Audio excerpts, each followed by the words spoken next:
Welcome back to the podcast. I'm your host today, Bruce, and today we have Alex from St. Francis Apizza. And I like how I said that there. And we talk all about how he got started, starting small. The key takeaway from this podcast is Alex involves his team in everything. And he really wants to make a pizzeria that he enjoys working at in a place where his team can thrive and grow and enjoy working too. I thought he had a really good approach to starting a pizzeria. I enjoyed this episode. I think you're going to learn a lot about making a great quality pizza, but also a good business model to follow. This episode is also brought to you by us, so go check out our Facebook group. We're also doing a lot of content over on our YouTube channel, which either you're watching this now on or listening to. And if you're listening to this podcast, go check out our YouTube channel. Ton of great videos with a lot of pizzeria owners sharing their insights, sharing their stories with you, and just learning how to run a better pizzeria. That's what we're all about here. So thank you so much for tuning in. Let's get into today's episode. Alex, welcome to the podcast. Thanks for hanging with me today.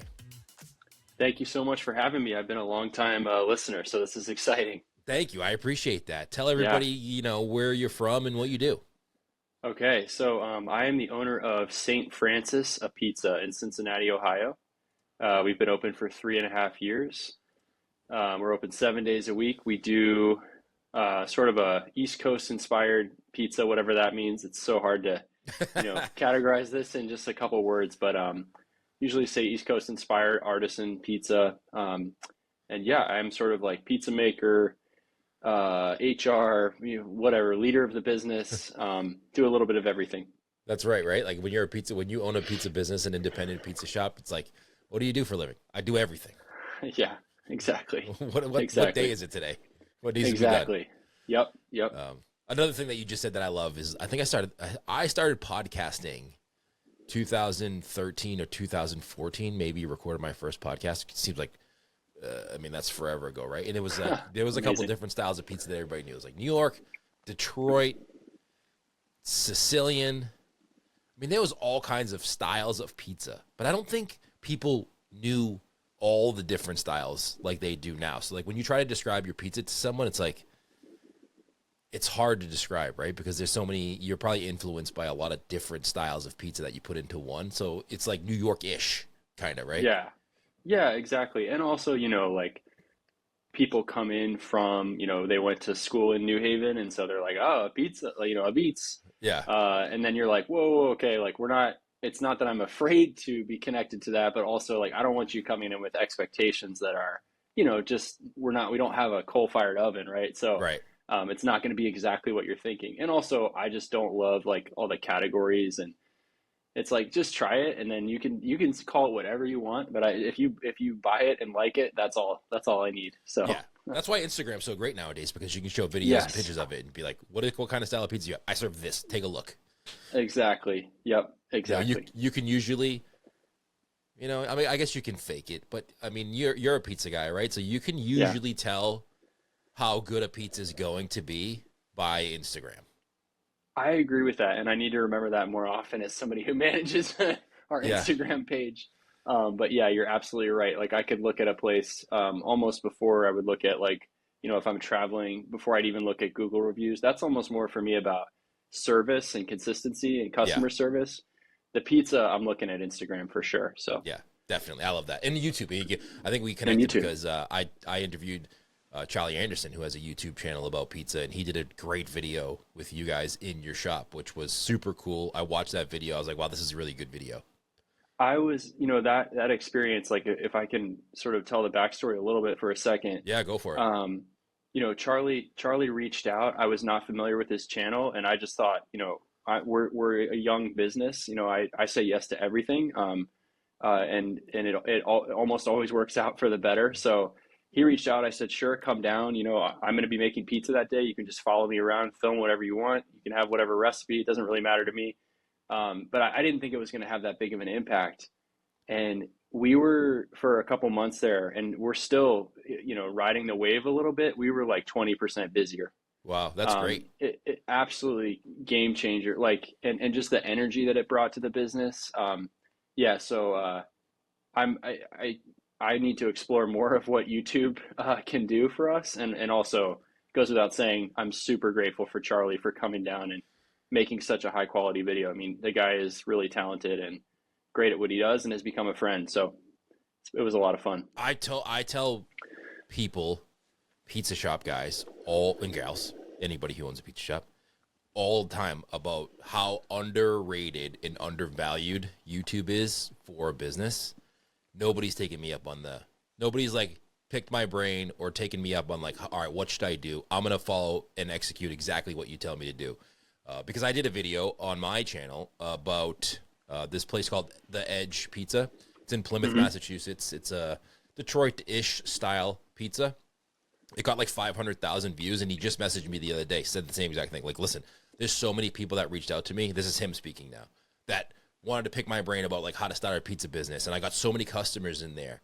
And it's just like a 15 or 20-minute video about like what he's doing in his business, like the ingredients he's using, the style of pizza. But it resonates with people because they can see it and they can watch it and they can like see you as the owner.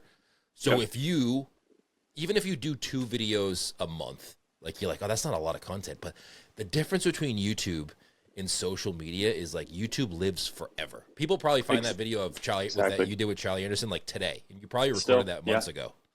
No, yesterday people were coming in. I was working the register, and people were like, "Oh, I saw the Charlie video," and I was like, we made that in May. So I think the term is like evergreen content or like having a long tail. Like I totally agree with you, man. I saw it made me look at Instagram a little bit differently, which is obviously a really valuable tool, but this thing just is like the gift that keeps on giving. So it's been great, and I agree. And like your pizza looks great.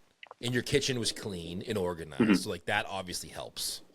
Yeah, for sure. You got to have that stuff in place to make any of the tools work for you. Yeah. So let's go to your pizza, because like part of that video was like focusing on how you make pizza and the style of pizza you make. So you give everybody like, I know we kind of talked about the style of pizza you have, but like what's your background in pizza? How did you get started in it? So I lived all over the country as a kid. My dad's job changed pretty often, and so I lived in New Jersey. I'm from Cincinnati originally, but then New Jersey. So, pizza was a big thing for me there. Like I could tell you exactly where we went on which nights after which baseball games. Like I was like attuned to it. I was tuned into the pizza scene in New Jersey, and I had an opinion about it as a kid. My parents were nice enough to indulge it.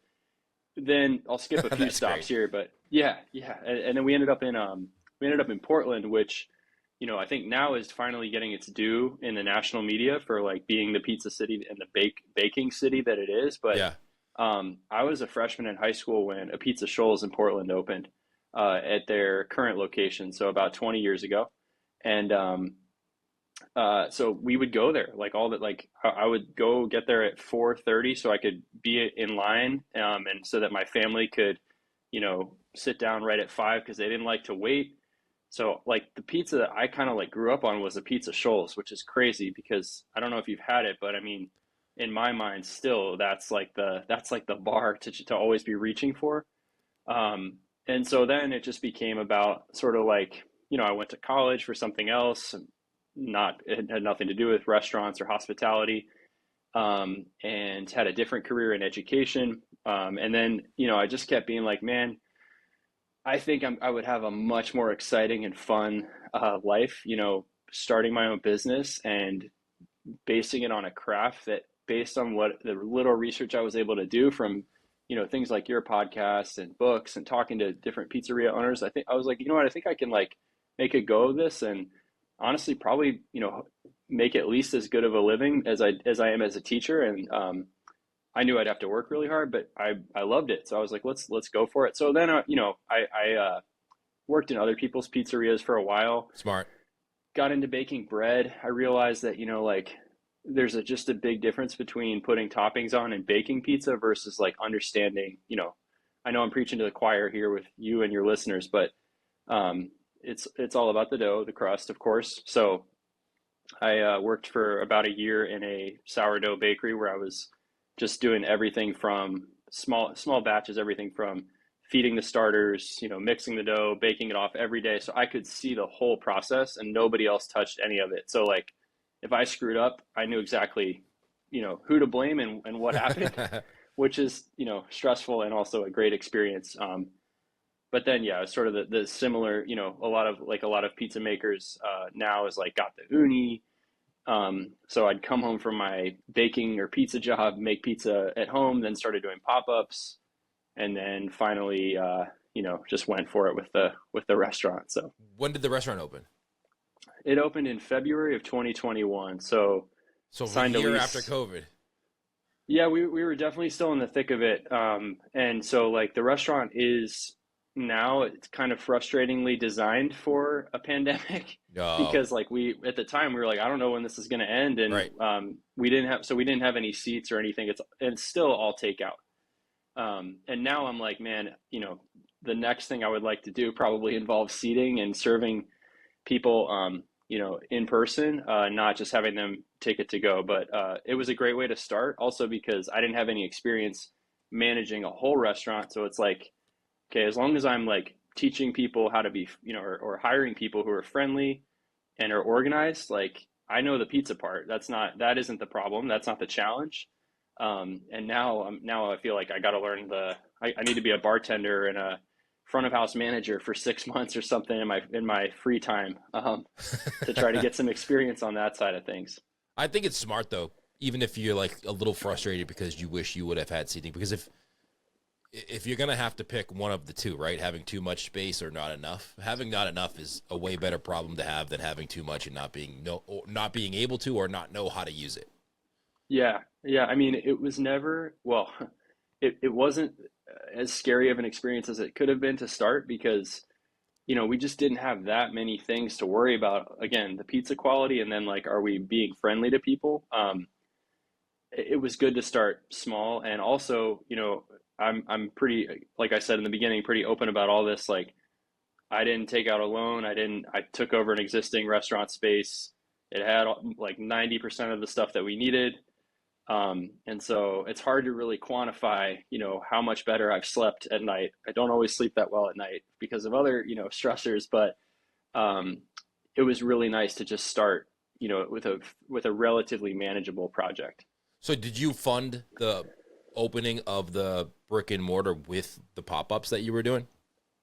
That helped, but that helped more to sustain, just to kind of give me time to plan and work on the actual restaurant. But we were living in like a just a super small house in a nice neighborhood, and we lived there for about 2 years. And my wife is not directly involved in the restaurant, but just like incredibly supportive. And I, over years and years and years of probably slowly building up to this moment, asked her if we could sell the house, and it had, we had enough value in it that we were able to, you know, take most of that and just put it into buying a pizza oven and having just the basic startup money, to just get the thing off the ground and start selling pizza in the shop. But I Wow. mean, I'm skipping over the parts of like, doing a lot of the work myself and managing the permitting process and electricians. And we did have, of course, we had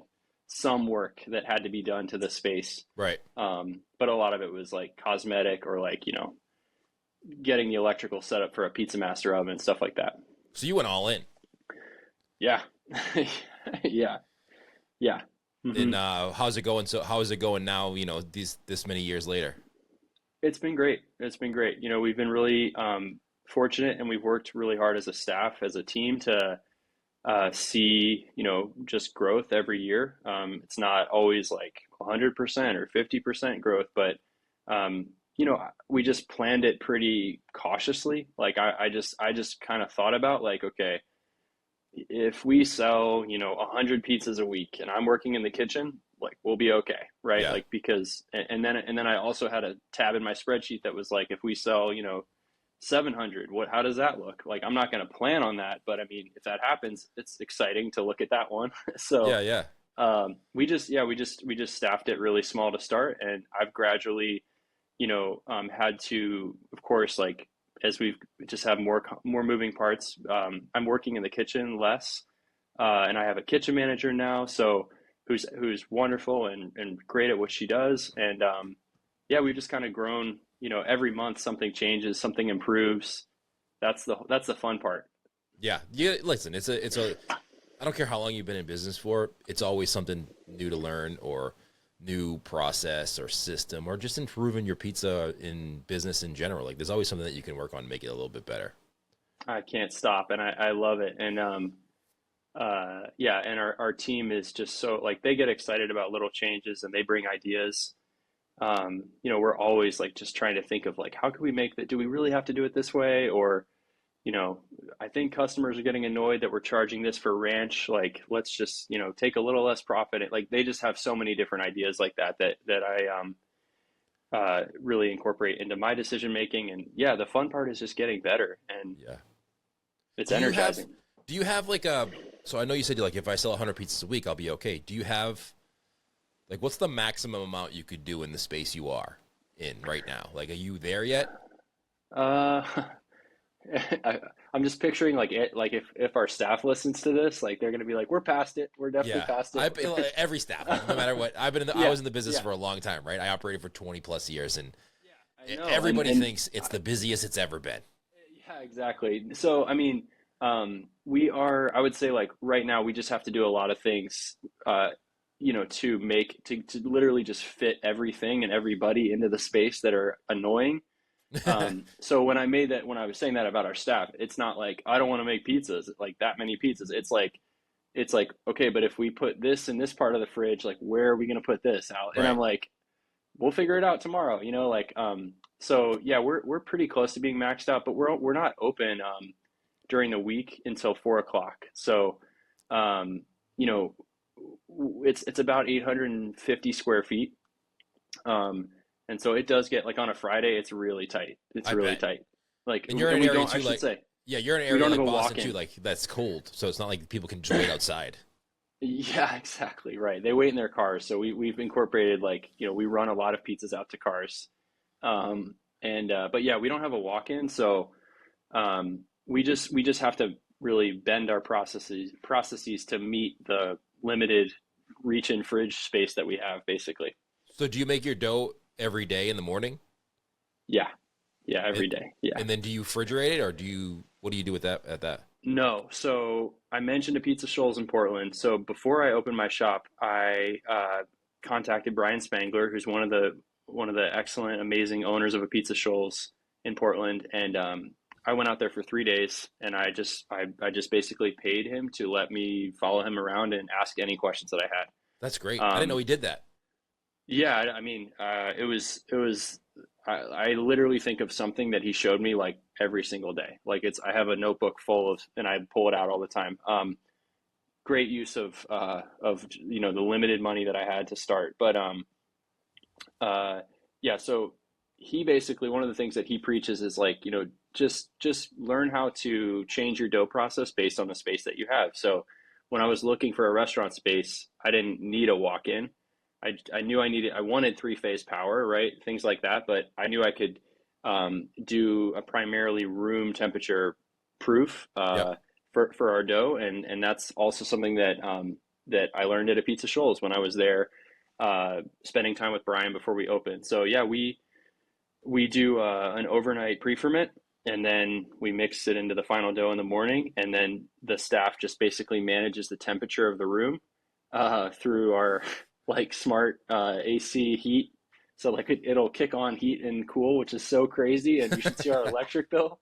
But we make it work. So yeah, it's one again. We have so many weird processes. When someone starts working for us, I'm like, God, they must think we're insane. Like, like this is the thermostat. Like, it's not really for people, it's for dough. Like, Especially if someone like who's this stuff. worked in a pizzeria before somewhere else is probably Oh like, what my is going God, on I here? can't even imagine how like they're so polite and so kind and like understanding about it. But like, they must go home and be like, you would never believe with this place, like the crazy stuff that they, do to make it work space wise.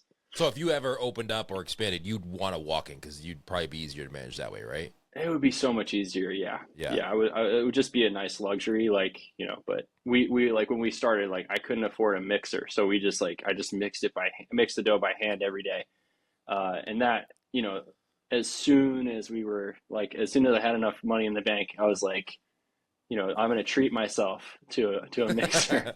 That And it was the sucks. best day ever. Oh my God. Yeah. So So just much. little things like that. You just Yeah. make it work until you can't. It's the little things that you buy for yourself or your business that like makes your life easier, that makes you happy as a pizza owner.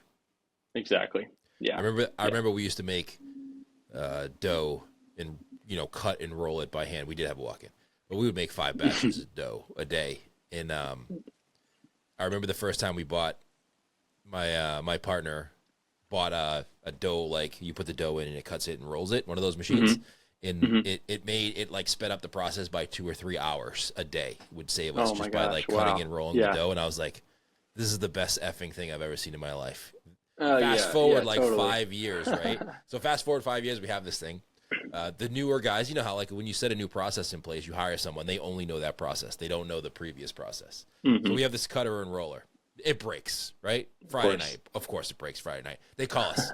The dough mixer and cutter roll. What do we do? I'm like, you roll it by hand. What do you mean? What do you do? Like that's what we used to do Right. back in the day. You don't need it. It's not a necessity. It's a luxury. Right. No, and you don't think about that. Like when you do upgrade something like that, yeah, people are gonna think that's just the new normal now. So Yeah. if you have to go back, people are like, oh, like What do I do? resistant to that backwards change. You're like, I mean, everybody was cool with it when we used to do it this way, but Right. people's expectations change, including mine. So This part of the business, though, like that's the fun part yeah, about it because like yeah, it's always something new. I mean, sometimes it feels like Groundhog Day; it's the same day over and over again. But there's always yeah. something that happens, good or bad, that kind of keeps you on your toes when you own a pizza shop. Totally, totally. I know, and I think like I sometimes just like create, it's a lot of this is like my own doing, right? Like I just get some idea, and then next thing I know, I'm like, oh God, like now we have to like train people to do that, and but yeah, like you said, that's the fun part is just constantly adjusting and improving. So, is it because of the space limitations that you open at 4 o'clock? I think it's partially that. It's partially just like that, because we're doing all of our dough prep during that time. We are open for lunch on the weekends while we're prepping. But we'll have like, I don't know, 150 large pizza doughs on the table. And we're trying to shape them and like orders are coming in and it's all Yeah. in the same little space. So I think, we are pushing to, I'm working on plans with our staff's input to try to be open every day for lunch.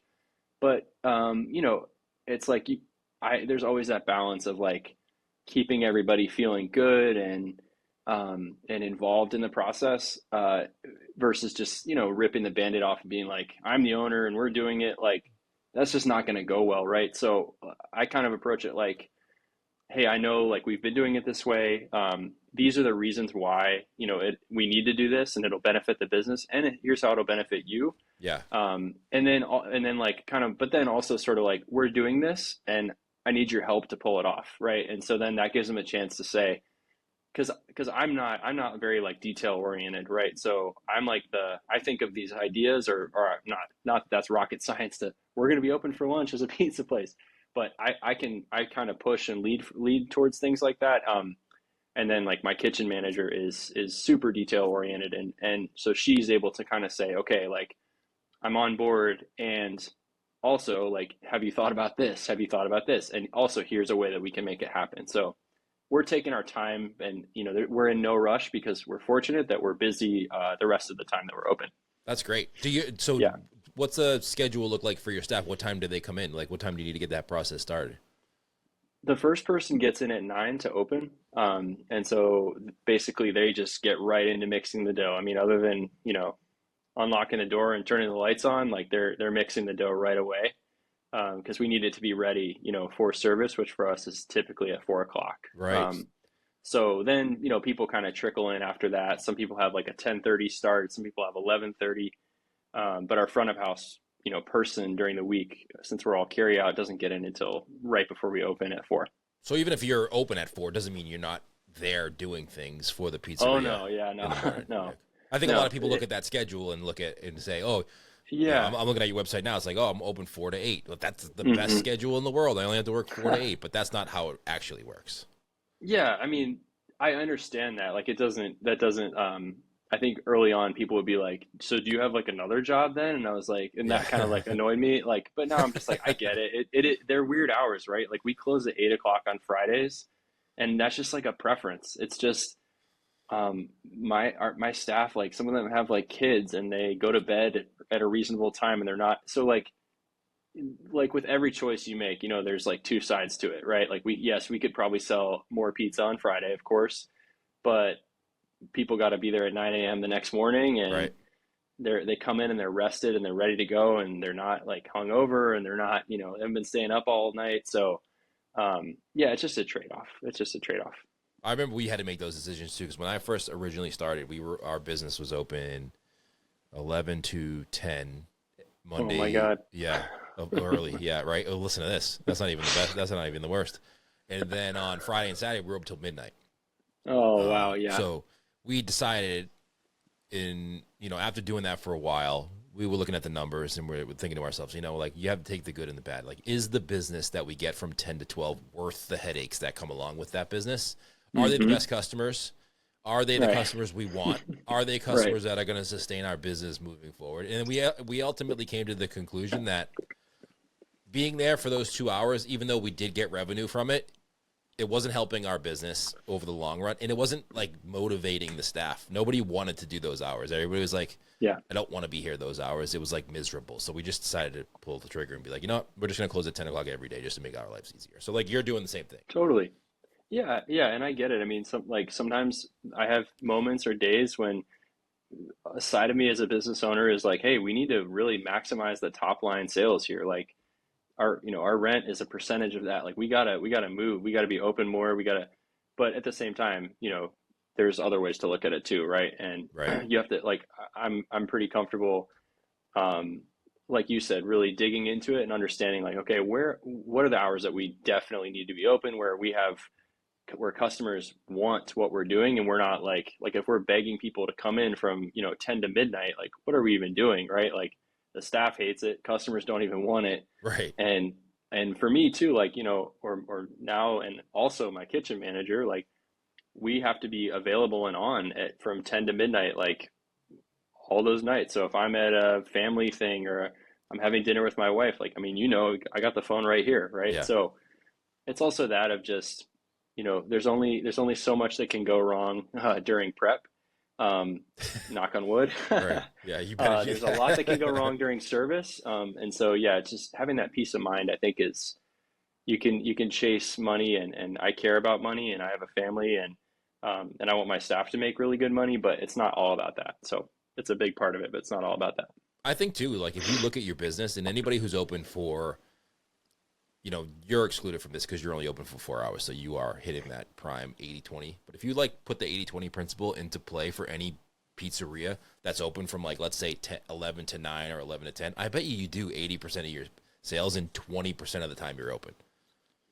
Yeah, it's funny. I ran into the owner of a big pizza chain here, that started as like just a single mom and pop pizzeria, and I think they now have like 20 some. And he just got right into talking about business with me. Like I literally was like passing him at like a restaurant, and I said hi to him, and we started talking, and I was like, I just said like, what are you working on? What's on your mind right now in the pizza world? And he's like, I just need to figure out the same question that I always do, which is how do I make more pizzas from 5 to 8 on Friday, 5 to 8 on Saturday? Like I just need to make more pizzas then, because that's when people want them, Yeah. and that's where we make all our money, right? So it was just funny to see like this guy has like 25 pizza shops, and everybody here loves it, and he just has the exact same problem as me, which is like, yeah, we can't make any more pizzas on Friday unless we expand. Like there's just no way, right? Yeah. So yeah, it's just trying to maximize those hours when people actually want what you're doing, not like sitting around begging people to come in on a Tuesday night. Like, Yeah. I 100% agree with that. And that's the first question I ask people. So I get emails a lot, right, from people like, hey, I'm slow on lunch, or I'm slow on this day, or Monday nights aren't.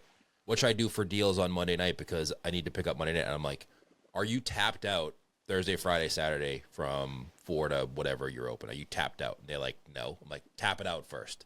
Like, yeah, make sure every single person who orders pizza on a Friday or Saturday or Thursday night is ordering from you. And like, because you already have the staff there, you're already ready for it, you're already prepared, everybody's already ready to go. You could probably add 100 pizzas in those days versus trying to get people to order when they don't want to order. If no one's coming into your business on a Tuesday afternoon, they don't want your damn food. It's not like you can do anything to convince them other than giving it away for free. Exactly. And I understand it, but I'm also a little bit allergic to discounts, right? Like Yeah. it's like dude, it hurts. It's like I know what we should be making off this, and and obviously like when someone we do something wrong, like of course we'll give it to you for free. I could care less, Yeah. but that's just the right thing to do. But like yeah, I think you're exactly right, and that's why I think it's also really important for me to like always be working in our shop is because you can't when you look at the sales numbers, you don't see like what was the wait time, right? Like how Right. long were we, right? And so like I work front of house on Saturday, like just at the register, and I'm like for 2 hours we were on a 1 hour wait. Like how many people just looked at that and were like, absolutely not. I'm not even going to call or place an order online. So yeah, I agree. It's all about just like upping your capacity during those peak times. So That is huge. is that what you're working on now, is trying to like maximize efficiency That's one of the things. Yeah. Yeah. I mean, amongst other? yeah, yeah, yeah. So, yeah, just, scheduling. But again, like with scheduling, right? Like I don't cut people. I don't like, I want people who are like just super solid, who want a full-time job, who like it, who are happy to be there, or at least like you know, who are into it, right? Like they want to be there. That's my biggest thing. Like, dude, I gotta feel that, and you can have the toughest day, you can be upset, your car can break, like, but like overall, you gotta want to be here. So, um, right now, right, we're just trying to find the right people to add to those peak times because we've just my strategy has always been kind of staff like at the minimum, right? And so I don't want people to be standing around like we don't I don't need the capacity for 12 pizzas every 15 minutes on a Wednesday night, right? Like, so I'm just not gonna do that. And some people say, well, what if you do get a big order? It's like that'll happen once a month, right? Right. So right now, yeah, we're trying to get to just add on staff at the right times, Yeah, that's the the right hardest times part, of the right? week. Because it's not as consistent Yep, as, I mean, you've been doing it for a little bit now. I think after the yep, first couple years, you can kind of look back at the charts and kind of see and guess hmm within a certain percentage of sales what you're going to do. And as time goes on and you're there longer, that percentage of accuracy in which you can predict sales will tighten. Um, I know. I'm so glad we made it through that first, like the first couple years, because now like I actually know what Halloween's gonna yeah, we're recording this the week of Halloween. Like now I actually know, okay, this is like it dies at 6 o'clock, right? Once it starts getting dark, like don't it's like even worry four to about it. But six, like until then, 4 o'clock huh, to 5:30 is probably like your maximum time. Like that's when we did yeah. all of our pizzas on a Halloween night. It was crazy. And like the first year for sure, and maybe even the second year, like I don't, because we weren't feeling our data was so hard to really read because like year over year, like we were just growing so fast. So we kind of had to throw out the first year, but like if you miss that wave of sales on that day, like that, if you do the math over the course of a year, like it's really significant, right? Yeah. Like I always tell our staff, like, if we can, we're a takeout shop, but just upping our check average by 5%. I mean, for as far as the business, for tips, like it is a game changer. So, yeah, we got to be properly, just have the right people at the right times. When people actually want pizza, it's just everything. How many pizzas do you usually sell in an average day? Oh man, well, it depends wildly on the day of the week, which I hope is what most people are experiencing too. But on a Tuesday, uh, or sorry, today's Monday. On a Monday, we do like a special pizza style. So we don't do our normal style. We do tavern pizza. We'll do we've done anywhere from like 80 to 100, 110 in 4 hours. Oh wow, But then on like a Friday, in 4 hours, we'll do about like 175. that's good. That's a good number. So why do you do a different style on Yeah. Mondays? Is it just you wanted to do something different?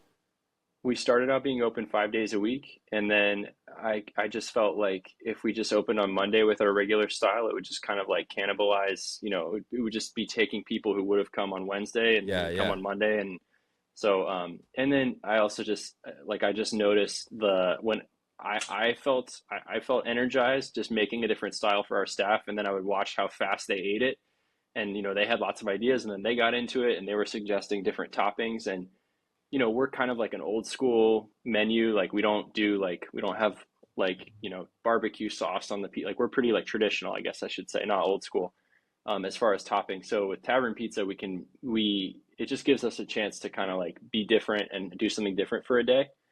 And equipment, difference and staff differences of what's needed is pretty minimal. So yeah, we have people who just come in on Mondays because they like that style, and also I should say that style of pizza, which is like tavern thin crust style, wasn't something that I was seeing in the city at the time. So we're just like, hey, maybe there's a audience for this, and we are in the Yeah. Midwest. Um, yeah, so it's been really fun, and it also becomes, like I said, I'm always looking for things that like the staff are that are going to make us money and help the business and whatever, but also that the staff are just energized by, because Yeah. I got a small team. We're here 7 days a week. Literally spend way more time with them than my family. So like we gotta like keep things interesting and fun. And um, so we took everybody to Chicago. We closed the restaurant before we did this, and we went around to different tavern places. And so you get the benefits of like, hey, we're spending time together. We get to talk about work, but like in a fun way. Yeah. Um, and then we got to eat all this great pizza. We paid for the whole thing, and then like we came back and we're like, all right, tomorrow we're doing tavern style. That's So great. yeah, yeah. So we just try to do little things like that I to think that's a keep great things idea, interesting. like for business wise. And you're so right about the fact that you can everybody who owns a pizza shop is looking to get people in the door on Mondays and Tuesdays without discounting, like we talked about a little while ago, right? Like that's a Hmm. really smart way to get people in the door on those days that you want people to come in, but maybe they don't want your pizza, is to do something different, a different style of pizza, something different that they can't get any other day, which is tavern style is like what you're doing, which is really smart. Yeah, yeah. And there's nothing more exciting than when someone comes in twice in a week, like once for tavern style, and then they come back on Yeah. Friday. I'm like, yes, um, it does, as we've become, more well known, like just in the city, we do have people who show up and then they're like, not pissed, but just, like, oh, well, can I get the other style? And we're like, oh, no, like we just do this style today. Or we have people who come in randomly on a Monday and then they just think that that's what we do all the time, that we do tavern pizza every Right. day, and then they come back on a Friday and they're like, this is not what I ordered. And so it creates some marketing confusion or friction a little bit, but it's worth it. We just need to explain and make things clear. So That's easier to do. It's a little bit more effort, but like to be yeah, able to like get everybody aware of what you do is more work, but it's possible, yeah, especially like on those yeah, particular days. yeah. But I and like the byproduct of that, like you said, is like morale for the team because it's like something different for them, so they may look forward to doing something different than they usually do during the other time of the week. Yes, and also especially when we started doing it, which was over a year and a half ago now. It just gave me something different to like market. You know what I mean? Like Yeah. you run out of like stuff to say about your pizza. At least I do. Like we touch base a little bit about, like I mentioned that we do like I do a lot of like email marketing, and like I can only like show certain things and like explain certain things so many times. At least for me, like I'm sure nobody cares and like no one's actually remembering that I just said that 2 months ago or Yeah. used that photo. But it was just fun because I was able to write more like, hey, like we went to Chicago, like with the whole team, amazing marketing material for me to come back as like the sole content creator for the restaurant, to say like, here's, and now we're open tonight, like pre-order one of our tavern pizzas now. Like people really like pay attention to that kind of stuff because it's not the same old like, here's a photo of a pepperoni pizza, which I also do all the time. So Yeah. But you're right. I think I need to get everybody that owns a pizza shop. Like, do you ever see Men in Black? yeah, You ever see the thing that like they use to zap people's brains to make them yeah, forget everything? You need to get that yeah. because, like you said, it's sick. No one's gonna remember what you wrote 6 months ago. You just need to like regurgitate it and not be okay with it. Exactly. Yeah. Um, And like honestly, people probably need, what is this stat? Like they need to hear it like 15 times or yeah, something before they even like notice or it registers. a, So a that's lot. important to remember. Where did you go in Chicago? Give me a couple of tavern places that you went to. Well, I've been a couple times, but the ones that stand out, I would say, I really love Kim's Uncle. I think that's just west of the city. So we rented a car to get out there, but it's just they took over an old pizza shop in kind of like a small suburban town. And it just has that wood panel look and like those like floor, like I don't know, linoleum floor tiles. Like it's just, and the pizza's phenomenal. They have a rotating Falds oven.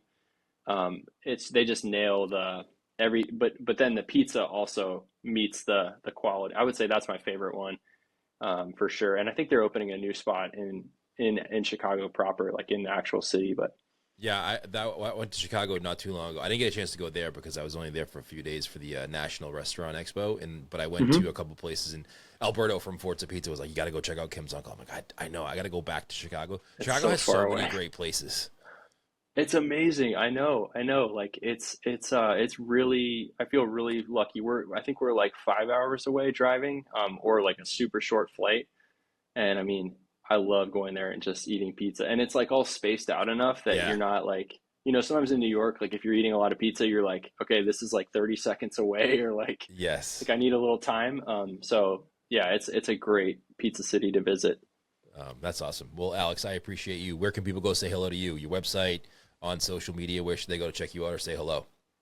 Yeah, so on Instagram, we are Saint Francis a Pizza. So ST, not spelled out. So just STFRANCIS a Pizza, APIZZA. We are, let's see, on our website is spelled out. It's kind of confusing, but Saint, SAINT, Francis, FRANCIS, a Pizza, APIZZA.com. And there's like a link to, look at our menu, contact us, pretty much everything you can find there. We also have I do an email newsletter through Substack. And you can find that just on our website if you click subscribe to our newsletter. That's great. We'll link all that up in the show notes, as well as your address too, if anybody's in the area and they want to go check you out, which I'm sure Cool. will happen. We'll Yeah. link all that up: Instagram, website, address in the show notes for this episode. Alex, don't go anywhere yet, but thank you so much for taking the time out and joining me for an episode of the podcast. It was really great talking to you. Yeah, I just want to say, man, thank you so much for having me. It's so cool to actually be talking to you. I've listened to your show for years, so this is a really great experience. I had a great time. I hope you did too, and I'm sure we'll do I it. did. Listen, we didn't talk about everything today, so I'm sure we're gonna have to do many more podcasts together in the future. Whenever you want, man. I would love to. Thanks to Alex for joining me on the podcast. Thank you for listening and joining me here for these episodes. I hope you enjoy it. Key takeaway from me for this is you have to build the pizzeria that you would want to work at. That's a mistake I made when I was opening my pizzeria. I didn't enjoy every aspect of the pizza business. And when you run a business, especially in the pizza world, you feel obligated to do things that you don't really have to do. And I think that you need to involve your team.